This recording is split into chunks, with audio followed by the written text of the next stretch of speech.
All right, Jaden, it's time for the news. What do you got for? It's like a weatherman. What do you got for the weather today? Is it Well, biblical Tommy, flood or just a little flood? what I can tell you today is that U.S. District Judge Carl Nichols has temporarily blocked the firing of the thousands of workers of part of USAID who have been instructed to take a leave of absence for several months. That those buyouts that they initiated for some 2,200 people at the U.S. aid. So that's been frozen as of now. That's being litigated as we speak. So there's some good news there. But in terms of the bad news, we've got quite a few things today. A string of firings happening and rehirings. One of them being from Doge, of all places. One of their staffers was caught up on racial comments over on their accounts. It seems to be a deleted account now, but they've made several racist remarks. This is Marco Alez, who said, amongst other things, quote, normalize Indian hate, and you could not pay me to marry outside of my race. Now, the vice president of the United States did some major vouching of this person's part and had him rehired in a matter of hours. So he's back in that position. In addition to Doge, there's now Did been an you expansion. Hmm? really quick? Did you see Donald Trump's response to this whole deal? What was that? So the press asked him when they were in a press briefing. They're like, "Well, what do you think about them hiring back this person?" And he goes, "I agree with the VP." Vance is saying that this Oh, person yes. should get hired back, and Trump's like, "Well, I agree with him. Whatever he." It's like, jeez. So that it's like there's Yep. no disqualifiers for these Mm-hmm. people. Just want to point that no disqualifiers at all. Go ahead. So, in addition to that, it appears as though he's authorized Doge to take hold of Social Security and the Pentagon in terms of a lengthy and extensive audit. Trump alleged that Social Security was allowing undocumented migrants to benefit off of that and to milk the system. Of course, as we all know, migrants are not eligible for Social Security benefits and cannot qualify for them. As it goes further than that, uh, today, Donald Trump has revoked former President Biden's security clearance and his access to classified information, effective immediately. He alleges that the Hur report specified that Biden could not be trusted with classified documents and gave him no leeway in that matter. So Joe Biden is now without classified documents, cannot be briefed. Trump has fired, again, more firings. Colleen Joy Shogan, the head of the National Archives and Records Administration, or NARA, I'd say that that probably goes hand in hand with him revoking security clearance to some degree. He has terminated the chair of the Kennedy Center and has installed himself as the new chair, as he is dictating that the institution's art and culture, quote, must reflect what he deems fit, decrying things such as drag shows and other forms of art and show that he does not deem permissible, is now going to see a fundamental restructuring under the Kennedy Center. Now, whether or not that's legal is to be determined. I argue likely not. And as far as the last bit of firings, there's also the FEC commissioner, a Democratic, one of the lone Democratic commissioners on the board here, has been fired. This is Ellen Weintraub, one of the more critical members of the FEC, one who had at several points suggested litigation against his unlawful conduct surrounding that. So that's all the news that I've got for now. Awesome. We also have more tariffs coming next week.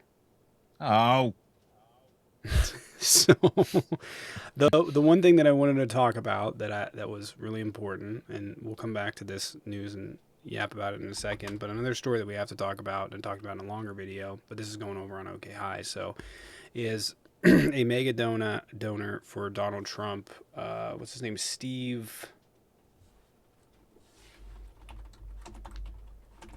I could have done without giving you his name, but Steve Wynn. There we go. Forgot his last name. Steve Wynn is petitioning the U.S. Supreme Court to overturn New York Times v. Sullivan.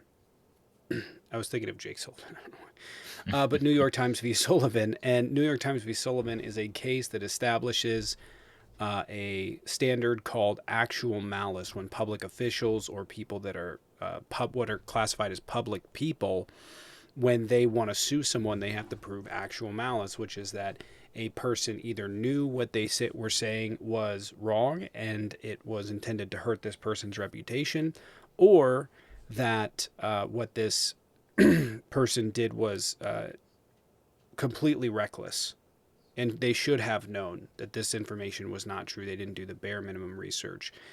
And that standard is called actual malice, and was established under that case. They're trying to attack it so they can turn around and sue people.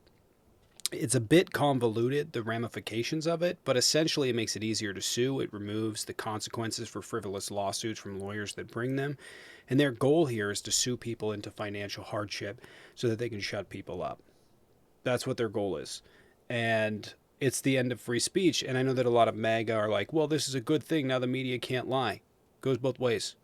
All that stuff you said about Hunter Biden, all that stuff you said about Joe Biden, all that stuff you said about Burisma, and you said about Obama and Michelle Obama and Hillary and pretty much everybody you've accused, all of you people are liable to get sued. That's what the legitimacy of it is, right? And I agree there's definitely some problems because, like, you know, someone can make up a story and then continue to push it, like Hillary Clinton. The couch story? Interestingly enough. Right, like Hillary Clinton. But the whole premise is like they're trying to make it easier to sue people for saying things like the couch story. That would probably be looked at as satire. But yeah, they would try and sue people over the JD Vance couch situation, even though it was just a joke. Like, it was a goof. Mm-hmm. They would sue people, and the goal here is to basically neuter the media. It is the end of free speech. Any billionaire that wants to shut up a group of people can go out, sue the top 50 creators, the top 50 journalists, whatever, in any given thing that posted this. Sure, it'll cost them a few $1,000,000 or tens of millions of dollars, but they'll shut everyone up. And that's the goal, is to weaponize the office to do exactly that.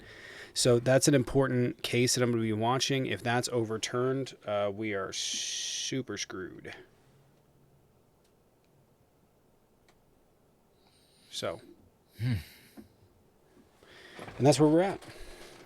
So anyways, back to the news. Was there anything? I think that the Trump administration is getting shut down pretty significantly in the courts. It's just slow.